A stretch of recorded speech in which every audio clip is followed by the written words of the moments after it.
Parsha in this week's Parsha Ekev, and also in the honor of the Yortzeit Chofov from the Rebbe's father, Rebbe Yitzchok Zatzal. This week's Parsha we have the mitzvah from tefillin, one of the 4 places where it's mentioned in the Torah. Rebbe Yitzchok expounds that we have a box of tefillin on the head and also a box of tefillin on the arm. And also, so what's the meaning of these 2 boxes of tefillin? And also the main question, brought on by many meforshim, that we know the mind, the head, is really what gives life to the body. The hand can't move, doesn't know what to do without the signals and the direction of the mind. So why did Hashem say we should put on tefillin first on the hand and then on the head? Sounds like the opposite of way the things are done. Explains Rabbi Yitzchok that every single morning when a person puts on tefillin, and yes, first on the hand, then on the head, it symbolizes what happened by Matan Torah. And he should remember, this is a reminder. By Matan Torah, the Gemara says in Shabbos that Hashem told the Yidden, I'm going to give you 2 crowns, 2 ksorim. Echod keneged nase, ve'echod keneged nishma. Because the Yidden said first, when Hashem wanted to give them the Torah, nase v'nishma, we will do, and then we will understand, as explains the Meforshim.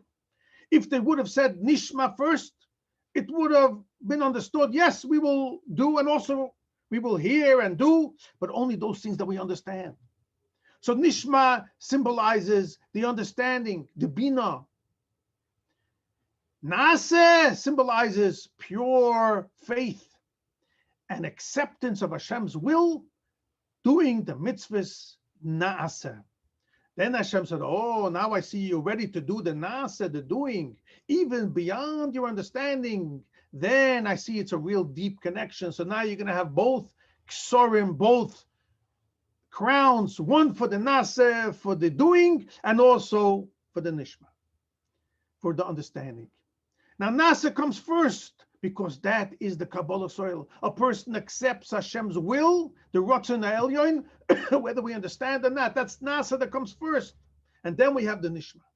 And that's the difference Rabbi Yitzchok explains is between the head and the arm. The arm mitzvah is the hand, which is the doing, that we do things with our arm.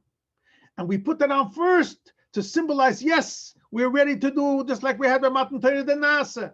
Then we put on the head, and we have the Nishma. And just like the Matan Torah first was Naaseh, and then Nishma, then Hashem knows that the Yid will properly keep Torah mitzvahs. You need the faith, and you need also the understanding, but the understanding can't come first, because you can't base everything on understanding. So too by tefillin, first comes the hand, and then comes the head. So the 2 ksorim, these are 2 crowns. The shalyad is 1 crown, and the shali roish is another crown. With this, Rabbi Yitzchok answers an interesting diuk in the Gemara. The Gemara says in Rosh Hashanah that a person who doesn't do mitzvahs with his body, begufon, what does that mean? That's somebody who didn't a kakafta the monach tefillin. The Gemara uses the lashon kakafta. Now everyone explains the word kakafta to mean his skull. It says Rabbi Yitzchok, why doesn't it mention here also shalyad if you don't put on the hand? Explains Rabbi Yitzchok that the Gemara really is not referring to the physical skull. He wants to bring out the idea of the kakafta. Kakafta means the head. In the head you have energy. It's called the moichin. Hashem gives a person energy. There's 2 types of energy. There's the energy from Naaseh, and that's actually also called a roish. That's also called a keser, a crown. But that's the crown, the roish of Maaseh, of Naaseh. And you have also the roish, the keser, the crown of Nishma. So the Gemara is not only referring to the physical tefillin sharoish on the head. It's referring to both ksorim, to both heads, so to say. The energy that we get through tefillin for Amunah, for Naaseh, and the energy that we get for the Nishma. That's why we have both the Naaseh and Nishma, both pairs of tefillin, and that's why we first put on the Shalyad and then the Shorosh. A good Shabbos.